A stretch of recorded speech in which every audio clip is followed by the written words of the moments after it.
So obviously, Thanksgiving was this past week. We have so many things to be thankful for. We're thankful for our health. We're thankful for our family. We're thankful for our kids. We're thankful for our job. We're thankful for maybe our wealth. We're thankful for maybe how nice my yard is every summer. Like we all have little things that we're thankful for. And the biggest thing that we should be thankful for as Christians, and what we should be portraying, again, this is all about portraying ourselves outward as Christians, is God. I have one really quick verse before we get into the nitty-gritty. This is going to be in 1 Chronicles chapter 16, verse 8. It's the King James Version.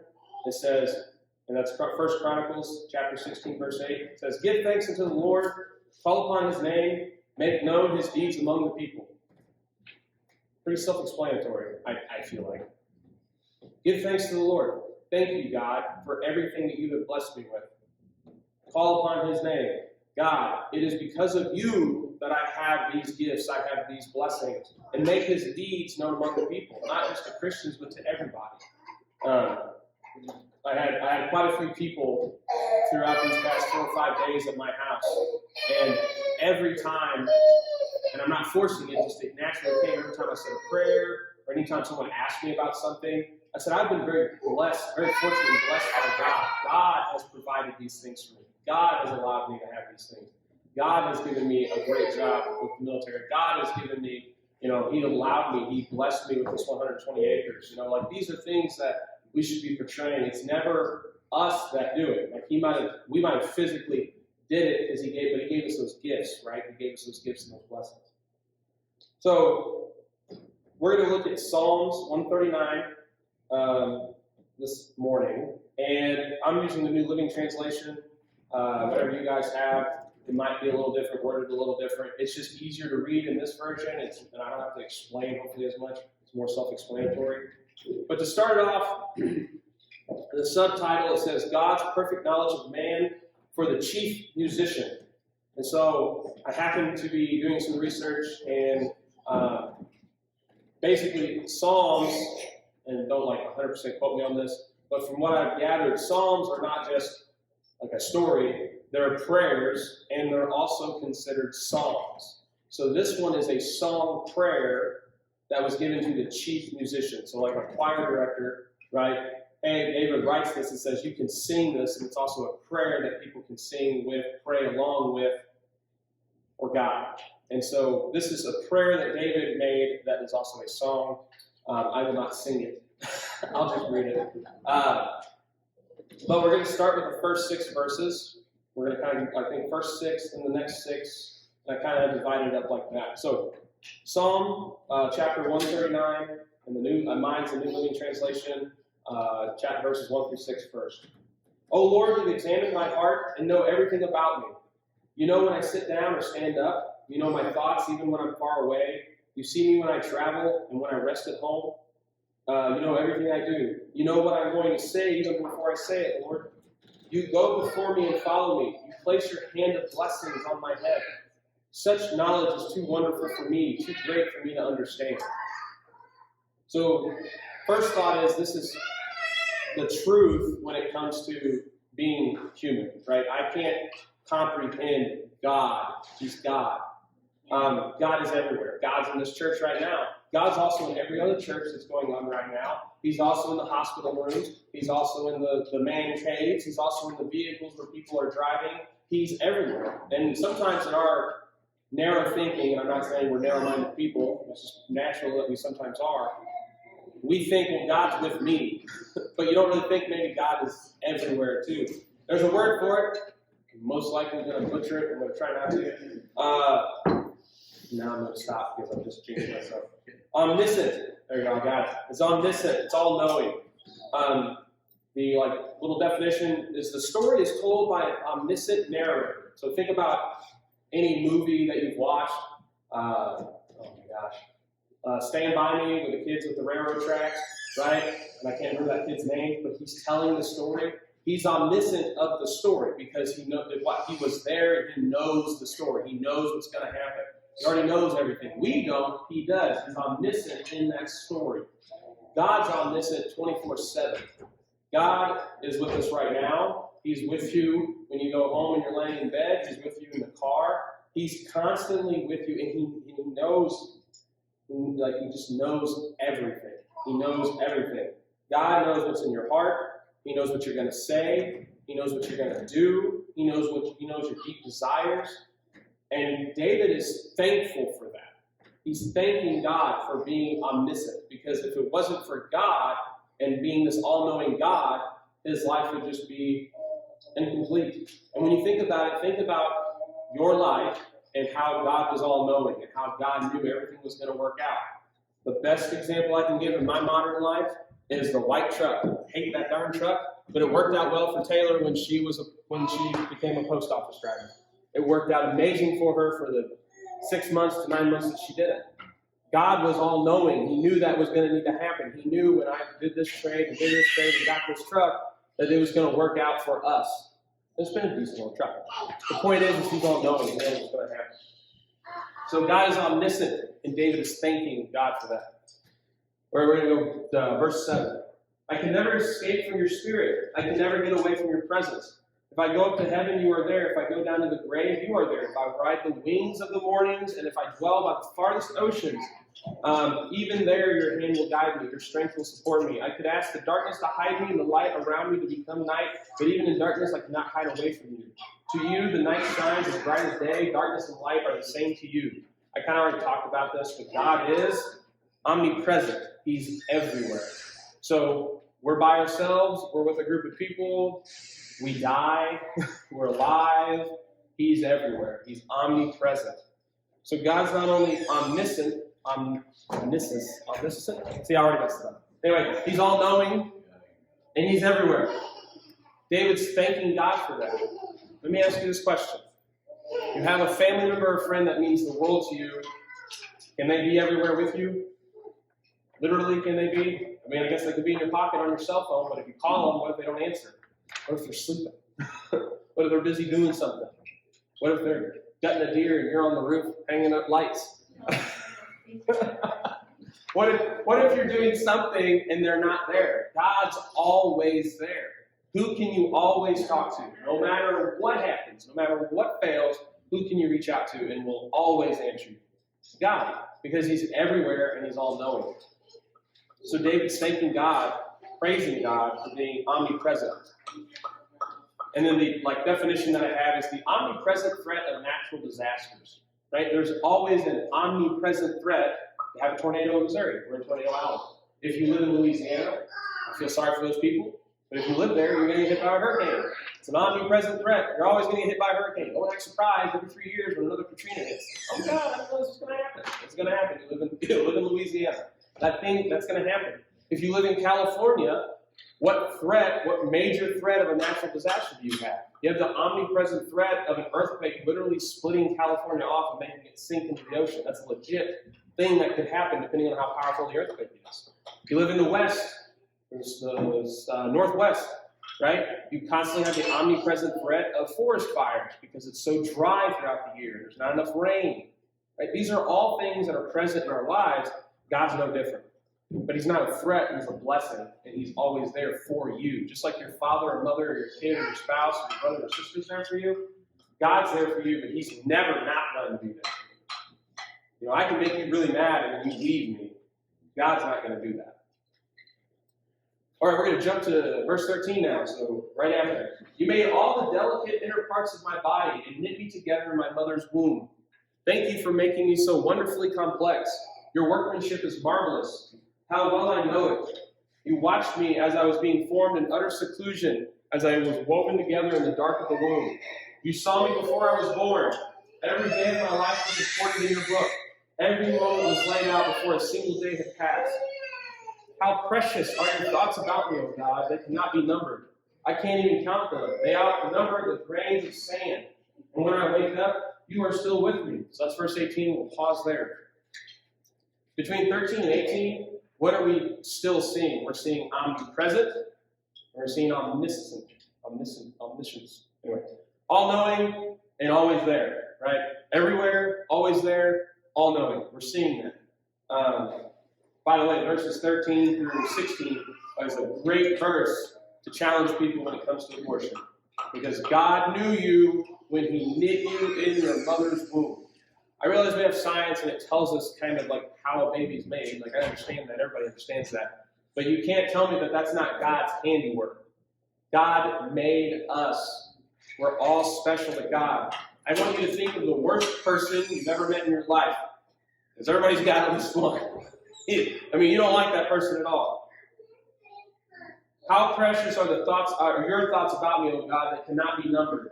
I can't even count them. They outnumber the grains of sand. Can you think of at least 5 good things about that person that you just despise? I bet you can. And if you can, good for you. God can think of so many about that person that it outnumbers the grains of sand on planet Earth.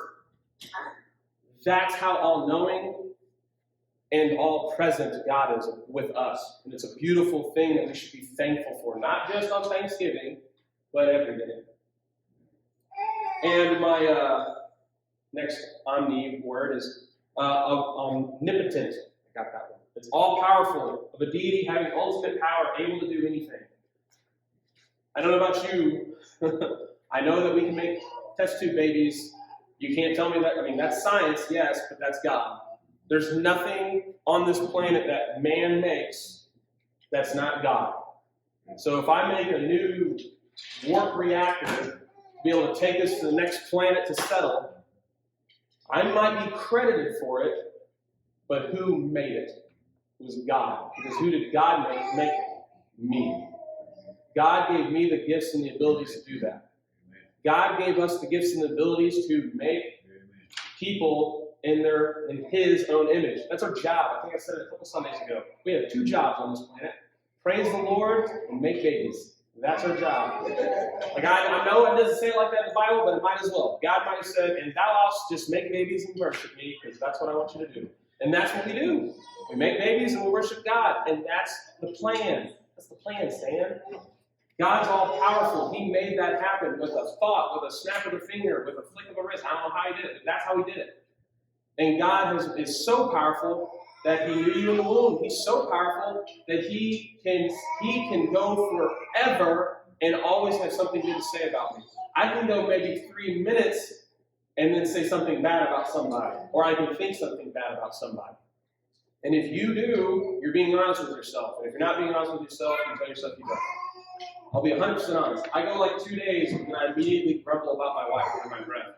But loud enough that she hears me, but not loud enough that she doesn't know what I said. She goes, what was that? Like, I don't know. Maybe she clean up yours. Right? Because she made me mad. Even when we make God mad, what does God do? I love you. I want you. You're beautiful to me. You're awesome to me. He doesn't have a negative thing to say about us. We should be thankful about that.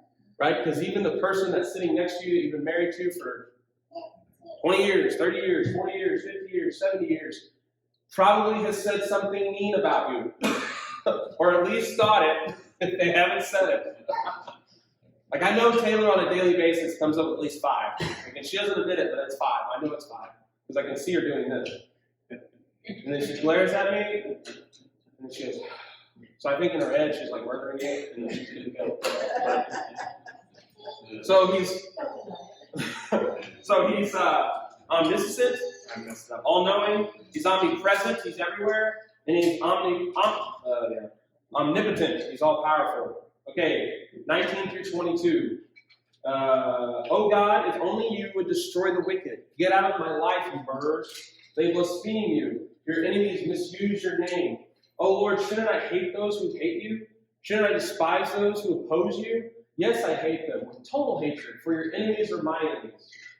All right, so that sounds really harsh because as Christians, aren't we supposed to love people? But reread it or rethink about it. What David is saying is, I hate these people because they misuse your name, because they misuse you, because they are, lack of a better, they're rude to you, they're mean to you. But what does he not do? He doesn't act on it. He doesn't kill these people. He doesn't have them arrested. He doesn't lock them up. He doesn't charge them with treason or heresy. Instead, he says, God, you need to take care of it. You need to take care of it. So I want to hold on to 19 through 22. We're going to jump there you go, to 2 Peter chapter 3, verse 9. 2 Peter chapter 3, verse 9. This is the King James Version.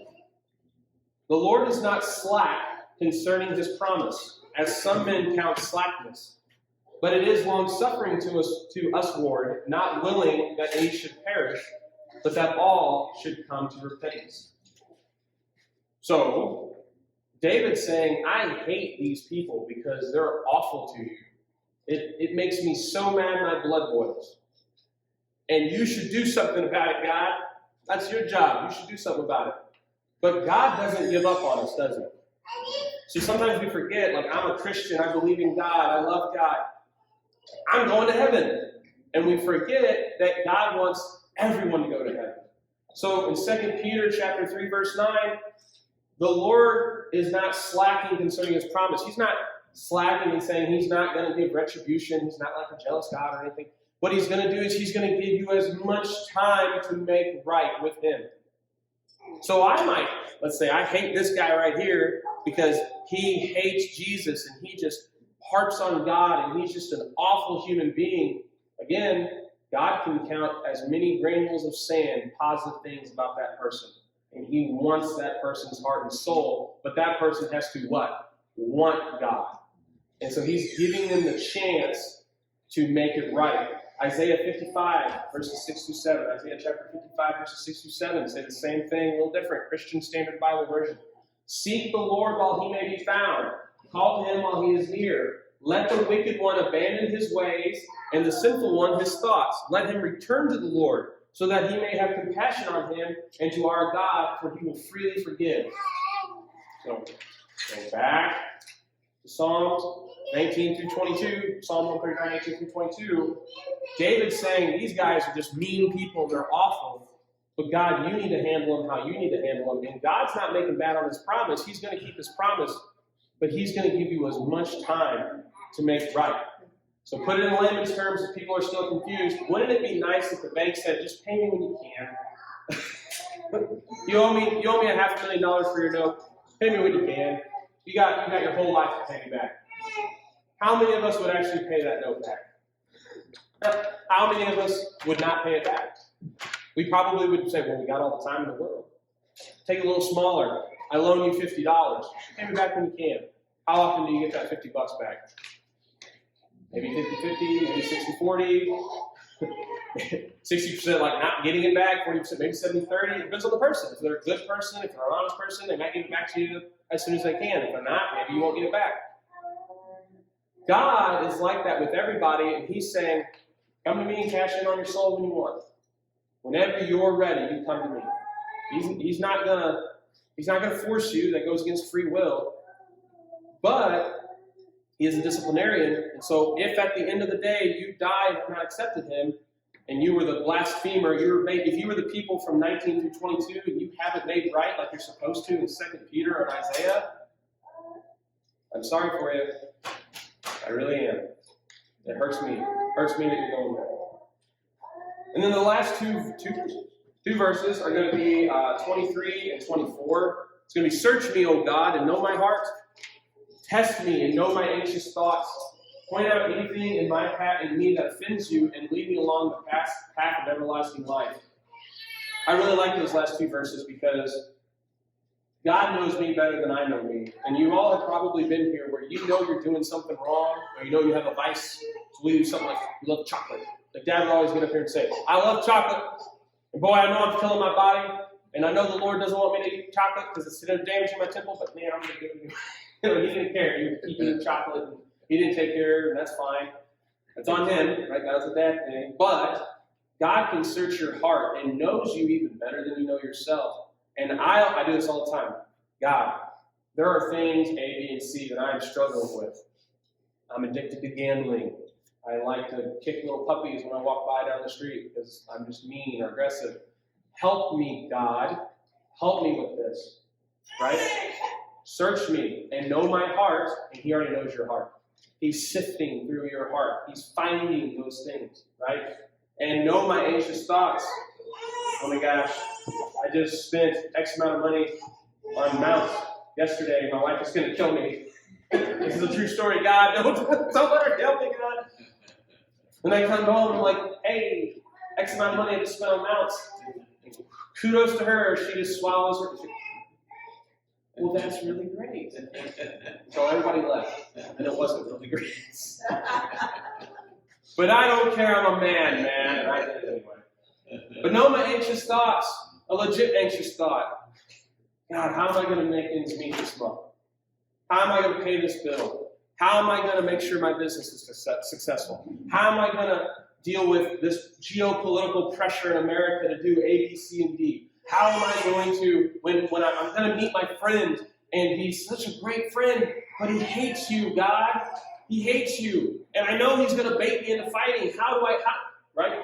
God is there. Search my heart, know my thoughts, and point out anything that in me that offends you, to lead me along the path of everlasting life. And when he points out those things that offend him and you can work on them, I guarantee you he's also going to help you not point out bad things in people, like, you bad, but be that guiding light that might be able to help Jesus enter his life, God enter his life, and hopefully save their soul. Last thing is omnibenevolent, all loving. God is all loving. God is all loving because of why? 2 Peter 3:9 and Isaiah 55:6-7. He loves you so much that he will literally wait, I'm exaggerating here maybe, but he will wait till the very last possible second that you can possibly be saved, and he will save you if only you want him. Dad always told the story of the famous atheist, and I can never remember his name. I hate God, that's what he said all his life. God doesn't exist, blah, blah, blah, blah, whatever the typical atheist would say. And on his deathbed, the atheist said, if God exists, may he have mercy on my soul. If God exists, may he have mercy on my soul.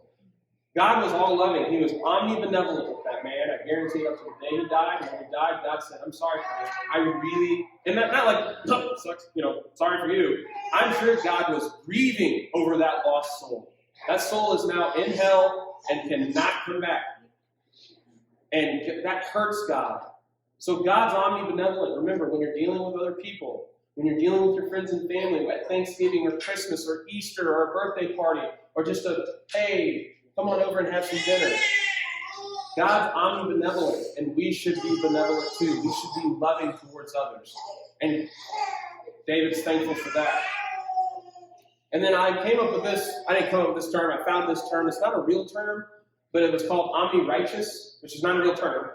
So I gave you the root words. Omni is all things, and righteous is a person of conduct, morally right or justifiable, virtuous. Is God not omni-righteous? Is God not omni-righteous? Is he not going to do right by you? Whether that's heaven or hell, whether that's a blessing or no blessing. I heard a great thing on the radio, and it said that God will never give you something if you're not putting God first. Now, I'm paraphrasing here. I'm sure some of us are smarter than that. But basically, God, please allow me to get a new Xbox. We'll just use that as an example. God's not going to give me a new Xbox until God is going to be before that Xbox. Now, you know what? I can go to a bank and get a loan. I can borrow money from my mom. Maybe my next paycheck, I got a job, my next paycheck, I just march myself right to Walmart, buy me that new Xbox. But is that God's plan? Probably not. And secondly, am I putting something above God? Yes. Yes. Taylor, a couple of weeks ago, found this really pretty silver Nigerian dwarf buck. And when I say silver, it looks silvery. It's more like a whitish gray, but it's called silver or whatever. Really pretty. $1,000 goat. It was a registered goat. But these goats, when they're registered, right, they're really cool and blah, blah, blah. And so anyway, Taylor's like, I really want this one. I really want this one. I just have to pay half down, and then we can pick them up in February or whatever. So I am very c'est-la-vie, and I'm not good with money. So I'm like, yeah, I don't care. Like, you do whatever you want. And she said, I don't know, maybe we should wait. I said, no, we don't have to wait. We can go buy it right now. She says, well, Chris, maybe we should wait. I said, okay, fine, do what you want to do. She prayed about it, and guess what she did not get? The goat. The goat got by somebody else. God said no. But God said no. God didn't want us to have that goat. And the signs were there. I was like, I don't care. Did I really want the goat? Not really. I don't want any of the goats we got. Because they're goats. But whatever. I have a wife, and she wants goats. She's gonna have goats. But God's like, no, you don't need that goat right now. You need to save that $1,000, right? So you need to save that $1,000 so your husband can mount all of his birds. That's the trade-off, right? God works in mysterious ways. But the truth is, David is thanking God for being what? He's thanking him for being omniscient, all-knowing, omnipresent, everywhere. Sorry. Omnipotent, all-powerful. And then omnibenevolent, all-loving, and omni-righteous. God is all those omnis. I think that's 5. Because why? God is God, and God is the supreme being of the world, of the universe, of the galaxy, whatever. He's just the being. He is the guy.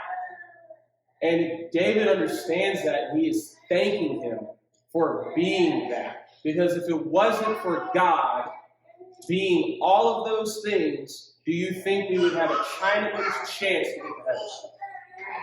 No, absolutely not. If God was me, if I was God, we would be in trouble. I mean, I think it would be cool. Like, I'm God, sweet. But wrong. None of us are making it to heaven, I don't think. And that's because humans are fallible. There was a case recently. I won't use any names. There was a case recently where this guy was charged for something, and then he was found not guilty. Had he done one thing wrong, jail time. Have you done one thing wrong, jail time? Wouldn't it matter? Jail time, guaranteed. God does not do that with us. We do things wrong all the time, and we can still inherit the kingdom of heaven. And so when you're giving thanks, now Thanksgiving was obviously this past Thursday, so when you're giving thanks at Thanksgiving next year, if you're having a late Thanksgiving early, Christmas is coming up, right? New Year's Eve is coming up, a birthday might be coming up, somebody's birthday was like last week, just saying. We're looking for those gifts? No, I'm just kidding. But anyway, the point is, when you are celebrating something, it's great to celebrate, and it's great to take the love. Man, you're so lucky to have A, B, C, and D. Man, you're so blessed to have da-da-da-da-da. Saying that, thank you so much. I really am. But then give the thanks to who is omni everything. And that's God. And say it's because of God I have these things. It's because of God I'm this successful. And even when bad things come, right? It's because of God I'm going to get through this. So always give thanks to God. That's the big thing. Give thanks to God, not just on Thanksgiving, constantly. And be like David. Don't just be thankful when God does ABC for you. Be thankful because God's just all-knowing, all-powerful, all-loving, all-present. Right? He's everywhere, and he's with you all the time. And those should be things that you're thankful for.